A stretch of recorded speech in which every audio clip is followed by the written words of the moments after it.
Good afternoon, everybody. My name is Damien Angel, and this is my moped. Bought it for 50 bucks on the Craigslist, and yeah, so I thought I would make a video blog since I'm in IT work and everybody around me seems to be doing it.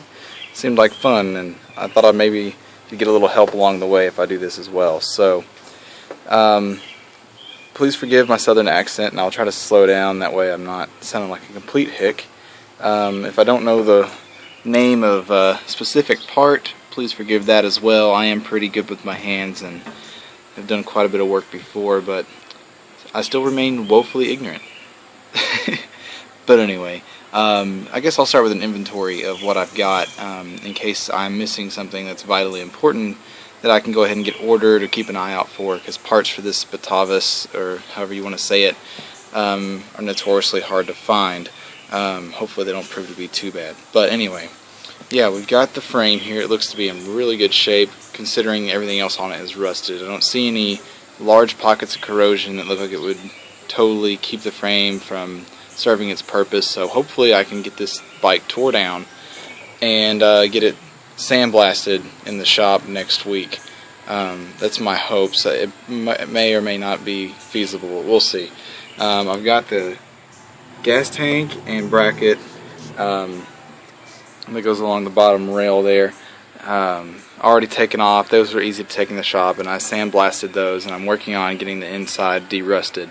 I have a fairing, a seat that is horrible. I'm probably just going to get rid of the whole thing. It's crazy rusted on the bottom, and the canvas on top is all split up, so I'm probably going to get rid of it. And then this is just a big hunk of junk right here.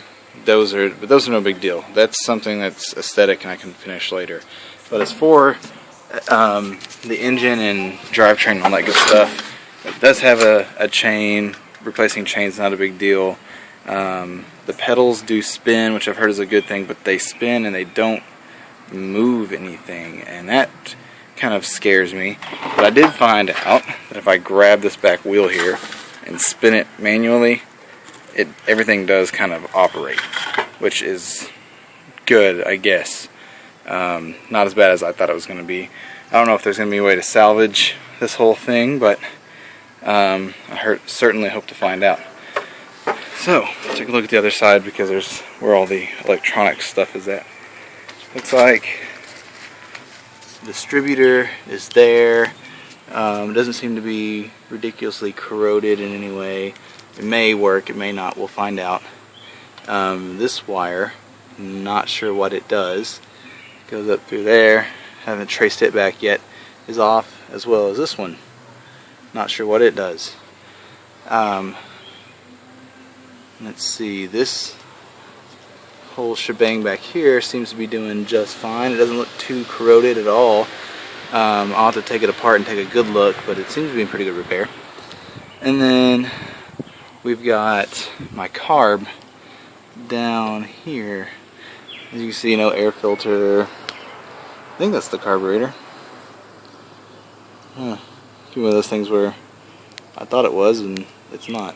We'll see what you all have to say. I think it's a carb. Looks about right. Yeah, so it needs work, obviously. These things are always in need of carb work all the time. Yeah, that's the gas tubes. That has to be the carburetor. Alright, so now that you all see what I've got, you got a good look at it. Tell me if there's anything that is missing that I just would not know because I've never worked on one before. So if you all could comment back and let me know, that would be great. First off, and then second off, I'd like a few hints or tips on what you all have run into whenever you were disassembling one of these things, because, you know, if you all bruised a knuckle, I don't want it to be in vain, and mostly I don't want to do it myself. So let me know and see if I need to get a clutch puller or something like that to help my cause. So yeah, any hints and tips starting at this point would be awesome. So yeah, there it is, my late 70s, early 80s Batavus moped, and I look forward to hearing back from you guys. Have a good one.